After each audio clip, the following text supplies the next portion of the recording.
Okay. Good afternoon, ladies and gentlemen of YouTube. Welcome back to our blog. It's a average November afternoon here in northwest Iowa, as you can see. It's a little cool, maybe you can't see that, but No, I can't. it's a little chill in the air. We've had a very arduous week. Well, not me so much as the person currently holding the camera. And so I thought it appropriate today that we talk kind of a philosophical aspect of construction. I've had countless people up till this point come up to me and say, how do you know how to do what you're doing? And most of them I say, most of the time I don't know how to do what it is that I'm doing, but I'm willing to find out. The philosophical aspect of today's lesson, if you will, is understanding that failure is a natural part of learning. And case in point, I brought you out here because I have, oh, hey, come over here and take a look at this. Look at that. Huh? Not too bad for a guy working by himself. But,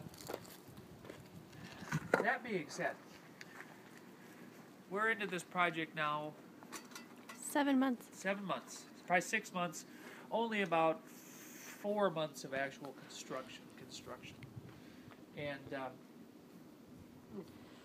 I'll be the first to admit that I don't know how to do all this stuff, and I certainly don't always know how to do it right, and many of these things I haven't done right, but my efforts are always in the best of intentions, and so I am always willing to stop and take it apart and do it again. And so case in point, the moral of the story here is that any amount of success that we've had on this project was due to a willingness to accept the fact that we did it wrong and being willing to do it again. And so here I have an inside corner board, and this, when it's sided, all that you'll see of it is about the last, I don't know, 3/8 of an inch, about roughly. But you'll notice that in some places, like the corner board's pretty tight to the wall here, but as we get up here toward the top, there's an ever-increasing gap. Now, I was putting this up just before we went on a field trip to get some supplies. And so I got a little impatient and I nailed it off, and I shouldn't have done that because now there's a gap, and I knew there was a gap at the time. And I left it, and I came back here, and I was going to try to rectify it with some screws, but anyway, it's soft wood, so that doesn't work.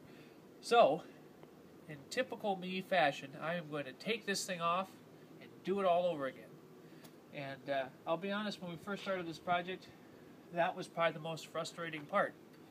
But I think I've sort of come to terms with that.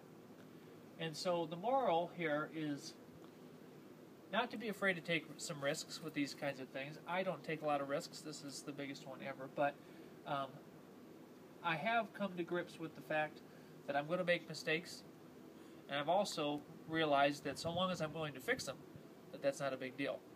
So maybe you can apply that somewhere in your own life. With that, you may notice I'm drinking the Carpenter's Best Friend here, Dr. Pepper. If anybody from Dr. Pepper happens to catch this on YouTube, I would love for you to send me. I love T-shirts, so I wear a extra large. And it's getting kind of cool, so maybe if you had a Dr. Pepper hooded sweatshirt, you can contact us through the comments on our blog. But anyway, until we meet again, I'm going to wish you, hopefully you had a happy Halloween and a happy Thanksgiving. I'm sure you'll see me back out here again sometime, and I bet the landscape will look a little different by that point. But take care. We'll see you soon.